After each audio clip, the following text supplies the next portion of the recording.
All right, these are the answers to worksheet 4.2. For the first couple, we're just integrating, and we got to remember to distribute, work this out. There is no product rule, quotient rule for integrating. And so we multiply this first, and then we do the integral. So this would be 5x to the fifth over 5, or just x to the fifth, minus 25x squared over 2 plus c. So that's our answer for that one. For the second one, we're going to FOIL this out. So we'll get x to the fourth plus 10x squared plus 25. Right? And then if I go ahead and do that, that's going to give me x to the fifth over 5 plus 10x to the third over 3 plus 25x plus c.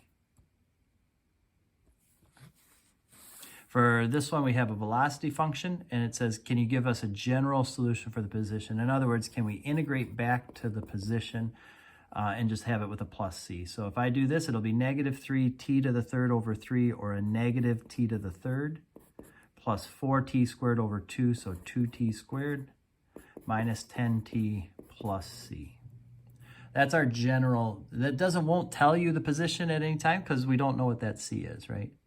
We got to figure out the c is if we want these positions. So now, for part B, it says, what if we knew that we were at a position of 4 when time was 1? Could we now come up with that equation? So we're going to set the position equal to 4, and we're going to put 1 in for the time. So this will be negative 1 cubed, or negative 1, plus 2 times 1 squared, or 2, minus 10 times 1, 10, plus c. All right. And if we work that out, we're going to get c equal to 13. All right, so now we can put that in here and have our position. S of t is equal to negative t cubed plus 2t squared minus 10t plus 13. And that's our answer. Okay, now we'll know the position at any time that we want using that equation there. We're given a table, and we were asked to approximate 0 to 12 using trapezoid 4 subintervals. In other words, if you were to kind of picture this, we're going to go 0 to 3, and 0 is at 1, and 3 is at 5. So we're going to go 1 plus 5, which is 6. So if I do that here, 1 plus 5, okay, times the distance between them, which is 3, divided by 2. That'll be the first trapezoid. Okay. Then I go to the next one. That's between 3 and 6 is up here at 11. So that one's going to be 5 plus 11 times the distance between them, which is 3, divided by 2. Then I go to the 9. The 9's up here at 17. So that's going to be 11 plus 17 times the distance between them, 3, divided by 2. And then lastly, if I go to the 12, it's up here at 20. And so that's going to be 17 plus 20 times 3, divided by 2. All right. If we work this out here real quick, let me see, 10, 22, 33, 43, 50, 70, 87 time. I'm going to do that now. 2. I believe we end up with 130.5 if we work it all the way out. I did part of that in my head, so if I'm wrong, I'm sorry, but I believe that is correct. Now, this one says if f prime of x is greater than 0, is a left-hand Riemann sum an overestimate of that? So this tells us that the function is increasing. So if the function is increasing and we use a left hand, you can kind of visually see it right there. If that function's going up and I use a left hand, I'm leaving a bunch of area that I didn't cover, right? So this would be, is it an overestimate? The answer would be no. Left hand underestimates increasing graphs. Right. And again, we can visually see that, and then we can also explain it pretty well. All right, now these definite integrals based on this graph here.